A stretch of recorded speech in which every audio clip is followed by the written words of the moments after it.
Gambia finds itself in a very high position for leading the way in a year. And our MPs go to this meeting, but of course, when they come back, apart from the reports that they lay before plenary, that is all the engagement. But we think that there should be more engagement on what transpired there, because a lot of decisions are taken that eventually affect every African citizen. And so they need to be aware about this, so that even next time when the delegation is going, some of us can approach them to tell them that these are our issues. We want you to advocate for this and that on our behalf. So we think that this engagement is very, very important. And it's going to be the first time, but we intend to do more of this engagement. So hopefully, the next meeting, we are expecting that when they come back, we'll do another press conference. Again, as part of efforts to ensure that the engagement with our MPs and also the Pan-African Parliament is sustained, we are hoping to introduce series of radio and TV program where we are going to review the entire session. And of course, we are going to have our MPs being part of it. We are also hoping to have committee chairpersons of the various committees at the Pan-African Parliament also being guests for that show. So we are encouraging the media in Gambia to be actively involved in this process, because we designed this purposely for you so that you can also educate our brothers and sisters out there to know more about what our MPs are doing on our behalf at the Pan-African Parliament, and also know more about decisions that have been taken at that level that affect you and I. So I will now hand over to Honorable Mbo for his remarks, and then the team can brief us on what transpired at the just ended second ordinary session of the Pan-African Parliament. So Honorable Mbo. Just like we have the European Parliament for the European Union, we also have the Pan-African Parliament, which is a continental parliament. I'm sure most of us are aware that we also have regional parliaments like ECOWAS that deals with West Africa, and we also have EALA, which is the East African Legislative Assembly, but we have a bigger parliament called the Pan-African Parliament, and we started since 2004. Right now, every country actually is asked to nominate 5 members to be represented in the parliament, which actually sits in South Africa, in Midrand in South Africa. Now, the 5 members that represent the Pan-African Parliament, like Ibrahim said earlier, I am Honorable Mbo, the chair of the committee, the head of the delegation, and I have Honorable Swaibu on my left here, and Honorable Suleiman Saho, and Honorable Jao, and Honorable Maimuna as part of the delegation from the Gambia. I am serving my second term in the Pan-African Parliament, and currently I'm the chair of the West African Caucus. The parliament is 5 members from each country, which means out of the 55 countries in Africa, each country is represented by 5 members. Now, the membership must contain a woman and must also contain a member of the opposition, just to ensure that we have a very fair and very balanced team. And that's the delegation of the Gambia. Now, the PAP, like I said earlier, is to ensure full participation of the African people. That's the mandate, just to ensure that, which means we are the voices of the African people at the continental level. Most of us actually, or most of you actually, you hear the AU is doing this or AU is doing that, but for the most part, that's exactly where it ends. And now that we have the Pan-African Parliament, which is a continental parliament, we serve as your voices at the level of the continent, in South Africa. So the PAP is the platform. Normally they call it PAP, but it means Pan-African Parliament. But most people actually know it as PAP, as the acronym. It's intended as a platform for the people from African states involved in discussion and decision-making and problem-solving. That's essentially what we do. So the members are designated. We have some countries also that actually may designate people to go. For example, remember what happened with Mali? They didn't have an elected parliament, but they have designations where they take 5 people to send them to the PAP, but they must conform to this membership. So the ultimate aim of the Pan-African Parliament is to be a full parliament. Right now, we are not making any laws. Right now, what we are doing is we are making consultation with for the African people, which means the only thing we do is actually to review policies, to make consultations, and also to advise the African Union, also to play an oversight on the budget of the African Union. That's what we are doing right now, but we do not have the powers right now to be making laws. However, the African Union actually has come up with the convention, and now we want countries to sign that convention, and then the PAP would have full legislative body like a parliament, like a full parliament. So far, only 15 countries actually have signed.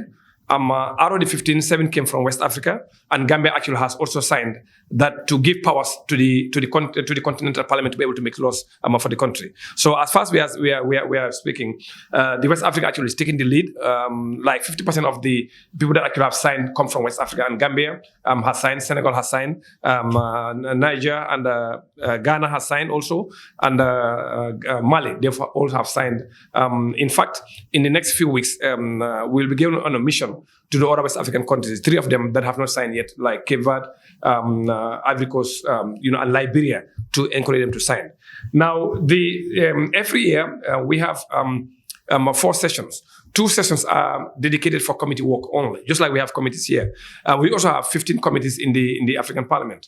And personally, I belong to the Committee on Education, Training, Science, Technology, and Innovation.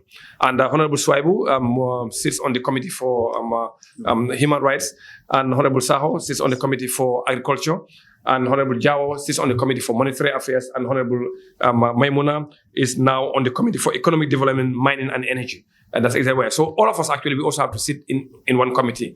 You can only be in one committee, and no 2 countries actually can be on the same committee. So we make it in a very democratic process to ensure that at least every country is actually represented in 5 different committees, and we do our work. So the other 2 sessions actually is our ordinary sessions, and that's where we actually discuss about issues, and that's where we discuss policies, that's where we discuss budgets, and all issues pertaining to the continent of Africa. Those are the 2 sessions. So every year you will see that we will be going in around end of February to March. We also go in May, we also go in August, and we also go in October. And all this is actually done to ensure that we cover the 4 sessions. So principally the objective of the Pan-African Parliament, which is the PAP, is to facilitate and oversee implementation of the AU policies, objectives and programs. And we also work on promoting human rights across the continent, as well as good governance. We also participate in creating awareness among the peoples of Africa on the AU's objectives. Again, when you look at the AU, which is the main authority, they are different. They're separated into different organs. You have the Assembly Heads of State that sits on top. That is the presidents of the countries. You also have PAP as the organs, which is the Continental Parliament, and you also have PRC and etc. etc. So there are several organs, and each of the organs is actually tasked with a very different mandate. Now we also do in promoting and coordinating the RECs, which is the regional economic communities, on measures, programs, and activities, and also prepare our own rules of procedure. We also have standing orders. We call it rules of procedure. We also have standing orders on what we use to govern us. The standing orders was actually changed last year, and that actually governs what we do. So if a member actually does not conform to the principles of the standing order, we call it order, just like what we have here, point of order. It's the same situation.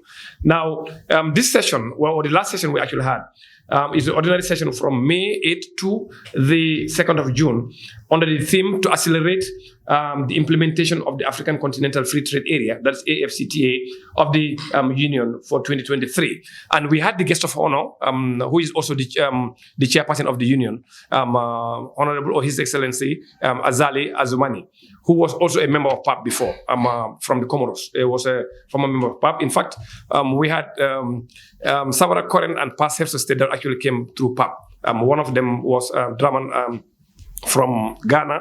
We also had the Ghana, Keita, that also came from PAP, a lot of them. Now, we hosted a workshop, and the workshop essentially was, what do we do as a continent to accelerate the AFCTA? And we invited various speakers along the way. Now, various experts from the Secretariat actually explained to us really where we are, because right now it's in, it's in full motion.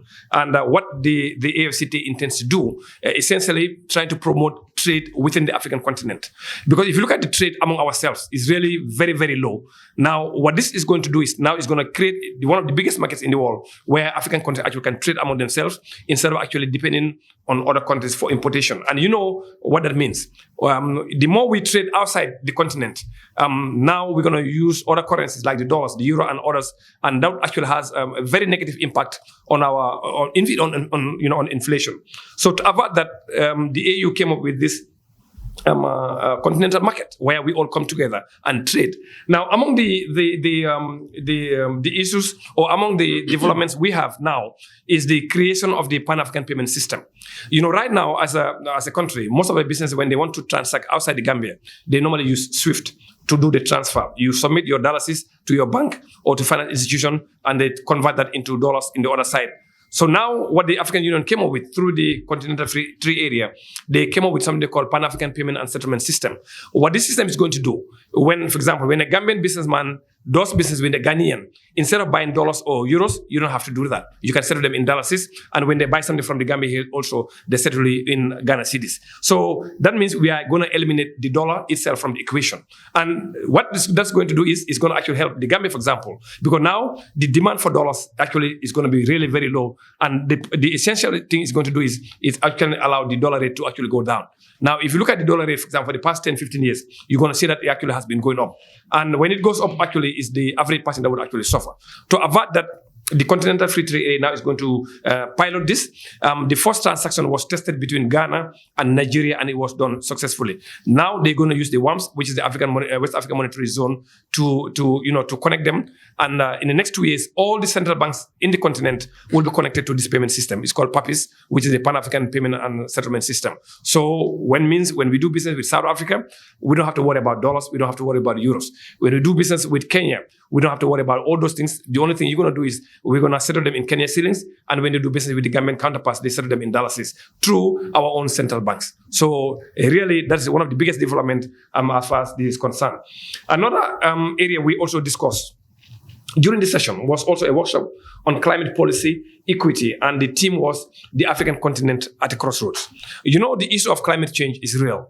And again, research actually has shown that the West Africa and Southern Africa would be the most affected in climate change. And you're going to see that a lot of issues that's actually happening in the country right now. You see the rains that actually just occurred last week, just the first rain, and we are in trouble. Now, can you imagine what's actually happening? So now countries actually have used various mechanisms in terms of adaptation measures and also in terms of being able to sustain some of these changes. Now, the workshop actually allowed us to interact with the Pan-African Climate Justice, and we came up with resolutions, which Honorable Toure is going to read about the recommendation we actually made, at the level of the Parliament, together with our other partners that actually participated.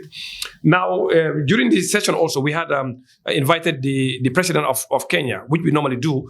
We invite very high-profile people and give them a topic to talk on, and then he really came and talk about climate justice. And I think Honorable Ruto stated that there is only one way the world can achieve the zero aspirations by 2050, and it's for the countries that are negative emissions, mostly African countries, to be able to make for those that are on course of missing the 2050, because there's a target. But most of the developed countries, they are not missing the objective, and there's a likelihood that they may not be able to meet it.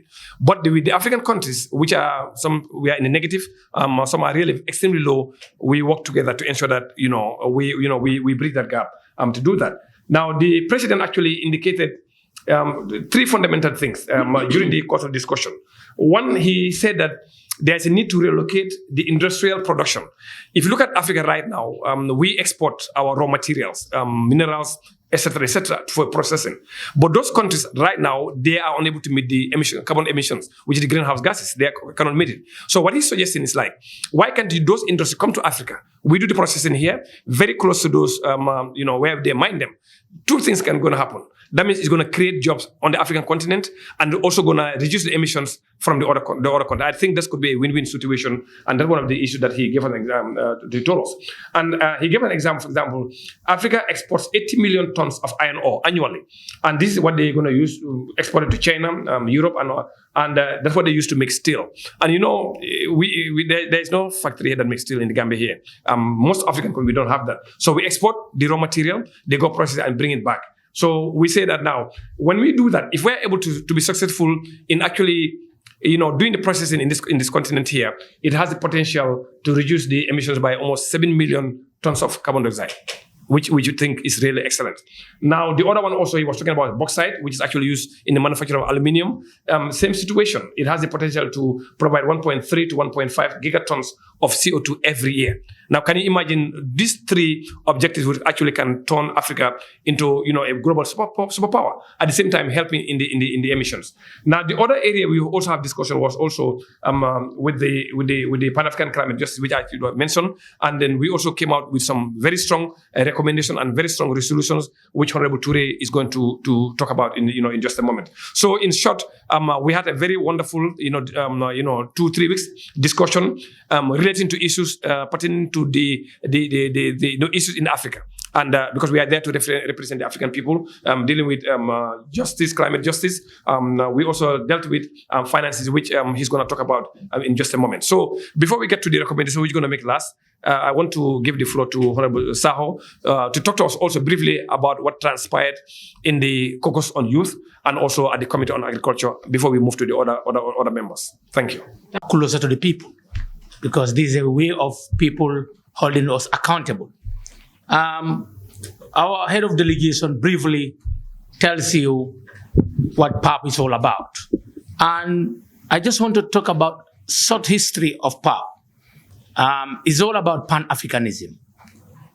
We all know that African continent, they strive to see to it that the continent is liberated politically and economically integrated. So Africans leaders met at Addis Ababa and felt that there is a need to form OAU. So PAP is an organ of African organization or African Union. Now, PAP, as our chairperson said, the delegation comes from all the countries except countries that are under sanction. They are not represented for the reason maybe there's a coup d'etat or whatsoever it is. But apart from that, almost all the countries are represented in PAP.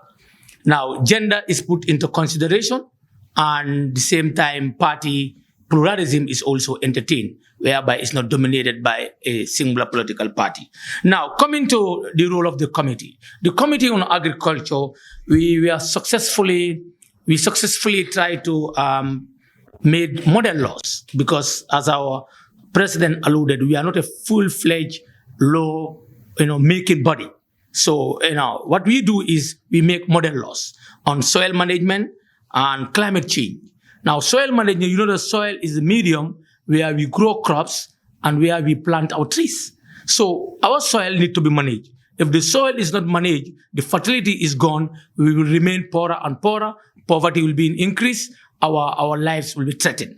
Now, this model law was passed in the parliament, adopted.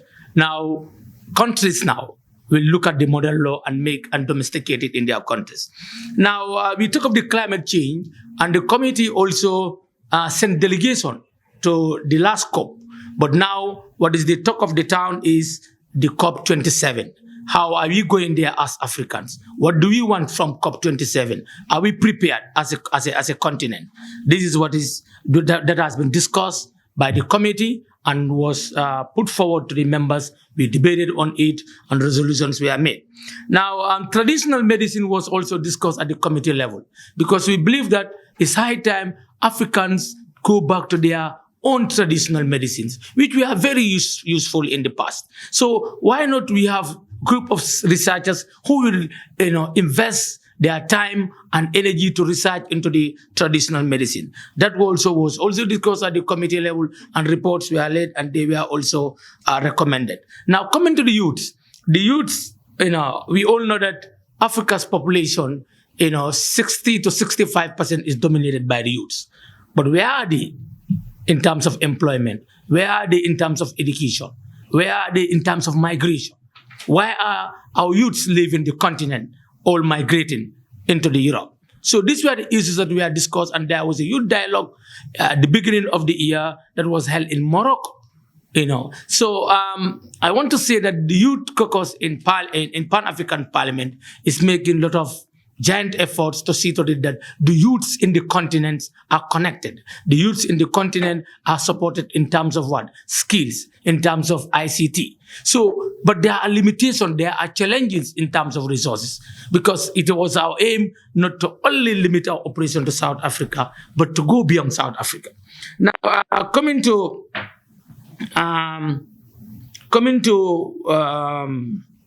events that happen.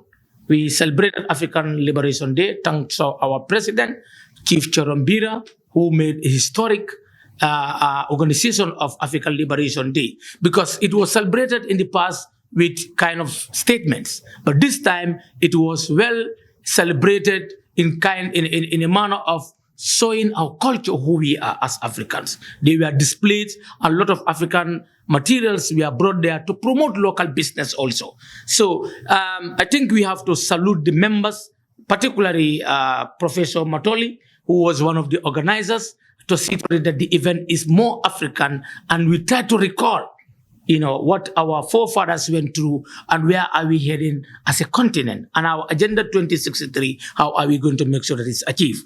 And another significant thing that will happen on that day was the speech, made by Professor Lumumba. It was a virtual speech, but it was so motivating. And one thing that I like of the speech was, how are we going to resource PAP? So it's high time PAP would not depend on foreign support. Africans must be ready to support. Our prime ministers and our foreign ministers must be ready to support. That's why to have this press conference in the Gambia is highly important. We want our foreign minister and the head of the government of the Gambia, President Adam Barrow, to see how, when they meet as heads of state, to support Pan-African Parliament. Pan-African Parliament is a continental parliament that should be well-resourced to become independent. We cannot depend on foreign support to make decisions for the country. We all know that the competition, global competition, is very high. Last but no means the least, as I said, we have challenges. PAP is facing a lot of challenges in terms of finance, in terms of our visa issue. This is a problem of our continent. How do you want to see Africa in the next 25 years to come? We want to see if Africa, where visa restrictions are taken out. Do you understand? Because we cannot promote intertrade when we are limited, when we don't have visas. And another one is about the term limit of our African leaders. What do we see in Africa? Africa is no more secure. Africa is in chaos politically. And whenever this problem erupts, people have to cross border. They become migrants or they become refugees. So in order to stop that, we believe the term limit should be highly recognized by African leaders. It's all of us. So it's another way of mitigating the violence or the crimes or the political upheavals that we have in our continent. So we thank you for your attention, and we believe this dialogue will continue to take PAP to the grassroots. Thank you. Committee on Monetary and Finance. This is the committee of the Pan-African Parliament that is responsible for coming up with the budget of PAP. Now, I'll be going back a bit. When PAP was created in 2004, the budget was around $25 million. But gradually, it was reduced to 11 million. Why? Because then the committees were not very vibrant. That's why the budget was reduced. And it was prepared by the staff, not the members themselves. That's why year in and year out, they just copy and paste. Every year they bring a budget which is very low for PAP operations. And even that budget which was limited, the biggest chunk of it goes to the payment of services, that is the staff that they employ. But the members themselves benefited very little from that finance. Now, when this new PAP came under the leadership of Chief Fortune Chorombira last year, we thought it wise that PAP should be an organ that should be very vibrant. In doing so, our committee, we were asked to convey last March in Midran before the actual statutory committee meetings, which was held in April. We were there in March in order to look into the budget of PAP for 2024. Then we were there for a week. We restructured the budget, and then at least we make it bigger so that committee operations can be well catered.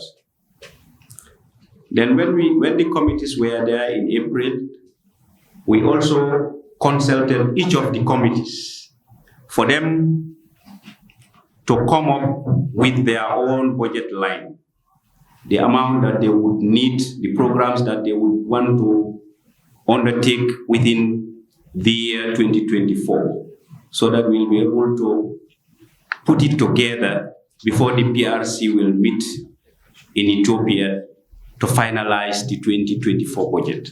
And it was successful. All the committees, the 15 committees were engaged. They come up with their budgets, and then we put all those figures together, and then we finalized the PAP budget for 2024. And then it is submitted to the PRC. Now we are hoping and praying that it is endorsed so that PAP will come back to its normal fit. And the other reason also that I want to talk about the financial constraints of PAP is that still now there are member countries that are reluctant to be paying their annual dues. Because if they don't pay their dues, the AU will not have the wherewithal, they will not have enough money that they will be able to give to PAP so that PAP will be able to do its operations without any hindrance. So on a nutshell, I think I will end it here and hand it over to my other colleague, Honorable Cisse. Thank you. Thank you very much. We move to existing protocol to welcome the able guest and the media personnel, which is Mr. Gilbert. Thank you so much for seeing you again in the Gambia, where our last visit in South Africa, you are one of the participants over there to the media. I thank you all, and I thank all the media fraternity present here and all my colleagues, especially more to my able delegation leader, which is Alhaji Mbow, a veteran, a good leader for that matter, which I learned much while we are away, not only in the Gambia, because Gambia, everybody, we are all running for our heads. We don't have time. But when we are over there, we are just a family. I happen to be the sister of the delegations, but I can easily guarantee that these are colleagues, they are comrades, and they are easy to deal with. When we leave this country, we are no party color anymore. What we are all Gambians representing the National Assembly of the Gambia, and I'm proud of them. I am proud to be with them, and I am proud to work with them. They really, really deserve a better chance. If there is another chance for me to work with them, I will definitely go with that. Thank you again. I would like to just go a little bit about the gender, which I would like to participate a little bit, because for this past 1 year, gender was the much activities I was dealing with. And the Pan-African Parliament, I don't want to go to history because all the previous speakers has already dwelled on that. But easily I can just say that we have so many issues dealing with the African women, which PAP can be a solution to make sure that the inequality within the gender gap or in gender imparity can also be remedied by going through the PAP's recommendations and the modalities put in place for the gender equity in the world. Moreover, to the continent.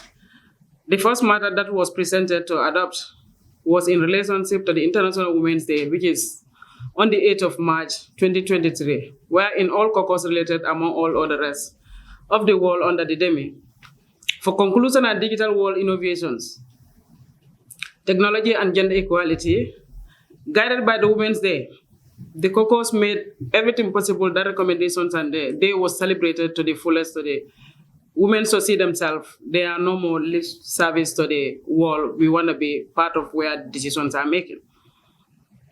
Some of those recommendations, we recognize the celebration of the Women's Day, goals of championing and transformative technology and digital educations to explore and address the impact of the digital gender gap and widening economic and social inequality. These are some of the issues affecting the women. And I don't think we ourselves know that we are affected by it. But how can we know and how can we remedy it? We have to be on the table to be discussed. Wherever you want to be, if you want to have a voice, you need to be participated fully.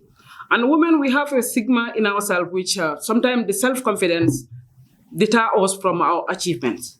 And we would like to see that at least when you have the power to sit or you have the forum to sit, try to exercise, build the self-confidence, try to deliver what you are able to do. Let the world know that when they give us the chance, we can deliver. And I think women are willing to do so. And by guiding us, we are not in competitive with the men. But by guiding us, allowing us to prevail also, that also will help. Last, March, we were in February, we were in Kenya.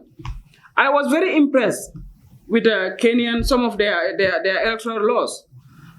Kenya, we know that to build on women's capacity or women participation in globally or in economically, Kenya, I think they take a very defensive system for women where they can be defended and they can have their cake even though they don't have to go through the political platform.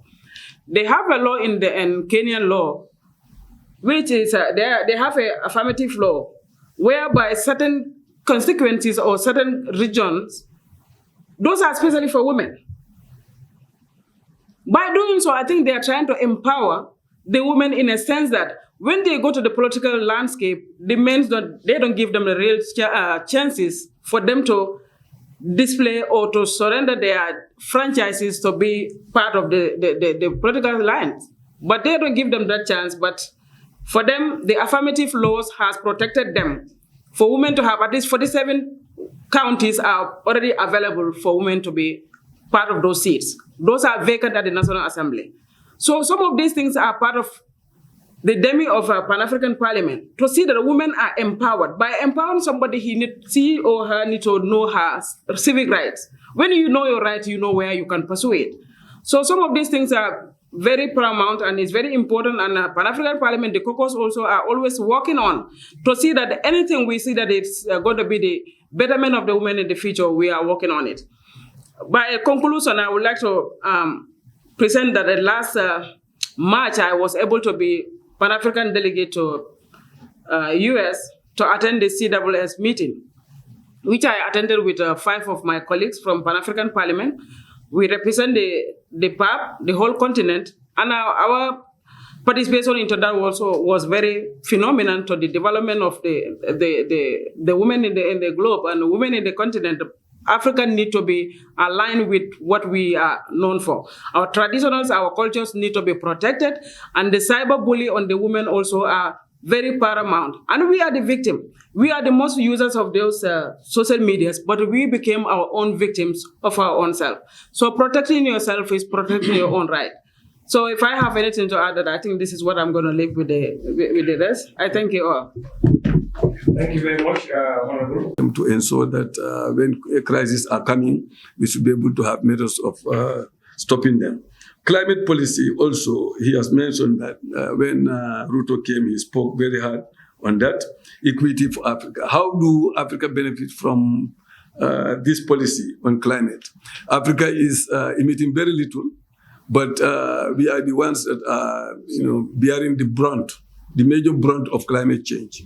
He has said, when the rain came, the first thing it has done to us in URR, I think the press must be aware of that. So that was one thing. Also, like I said, the current situation in Sudan. was a topical issue there, which was very, very well emphasized. A lot of debate on that. Even the Women's Caucus also came up with a report on that until it was adopted, and we've even given them the go-ahead to go to Sudan, to be able to discuss about the women, how the women are suffering in Sudan, how the children are suffering in this war, and the vulnerable people, the disabled, what is happening to them, and so on, to come and report back to the African Parliament. Yes, so recommendations, as I said, have also come on this climate equity, inclusion on digital world. How do we innovate the technologies to ensure that we can improve gender equality in Africa through digital formations. Also, youth dialogue, he's mentioned that. They went to Morocco and there was this youth dialogue. But one thing that featured in the youth dialogue is that the African youth are really, really in predicament because they are leaving Africa. They cannot stay in Africa. They are forcing their way, life and death to go through this Mediterranean journey and die in the sea all the time. How do we, really deal with the issues of youth to ensure that that is minimized? That would really help Africa, because there are so many things we can do here. Agriculture, our land is fertile. We have all the resources in Africa. So we must really look at the issue of the African youth, research in their problems, know the solutions to those problems and apply them so that the African youth also will take off. Yes, I think in terms of recommendation, like I said, in Sudan, the African theme for this year, the theme is, he has mentioned it, accelerating the African continental free trade area. It's a strategic significance for the PAP. And we want this thing to reach to the grassroots of the people so that we can produce. Africa must produce in their own way.